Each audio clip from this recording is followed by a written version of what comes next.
We've seen oil production collapse. Part of that is because market prices went haywire and went negative, actually, during COVID. Part of that is because, companies got burned, don't want to invest more, and they've got ESG investors telling them not to invest more on drilling into this country.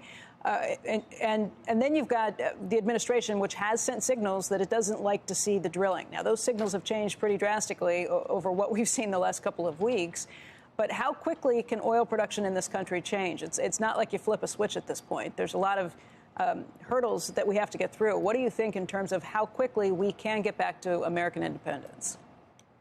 I actually think that you could see production ramp up pretty quickly. The challenges that we have is transportation of oil, siting a pipeline, the challenges that we have of putting oil on the rails. And so, I think there's a lot of known reserves out there.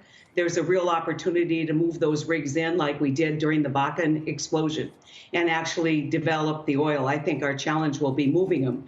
But Becky, you said the most important thing, which is there's got to be a sustainable commitment to this pivot if you're going to get investment. And that, no one wants to be out there with stranded investment. And that's the challenge right now.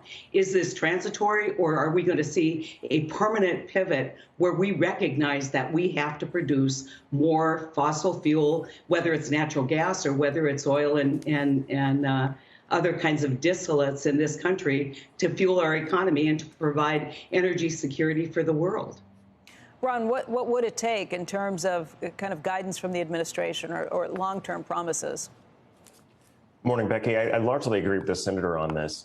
It's not just flipping of a switch. It is providing a sense of confidence in the market. Yes, you can have investments. Yes, you need capital. But we need regulatory relief from this administration. From day one, of course, we saw what happened to the Keystone pipeline and the banning of drilling on federal lands.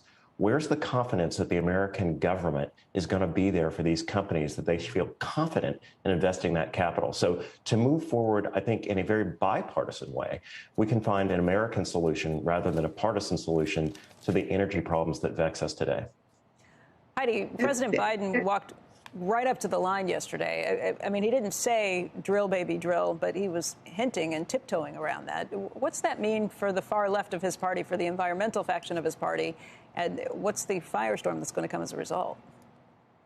I think that the first thing that you have to do is get rid of this notion that you can't address climate and still basically produce the kind of energy that we need in this country. And I hope that as we have those conversations out of an emergency situation, we're going to be there, especially with the more extreme part of our party.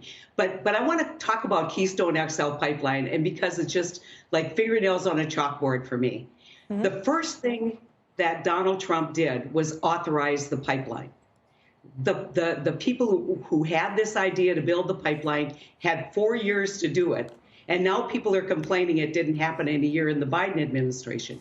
It didn't happen, as you know, Becky, because it wasn't economical for that pipeline to be built at the time. So we will see what happens on transportation. They're having a heck of a time siting pipelines, even in Canada, where they produce the energy. And so let's just put the rhetoric aside on, it's somebody else's fault. Let's talk about what it's going to take to have a sustained and meaningful and solid energy policy in this country that is agnostic about fuel source, but very pro-environment. And I think the energy industry, oil and gas, stands ready to do that.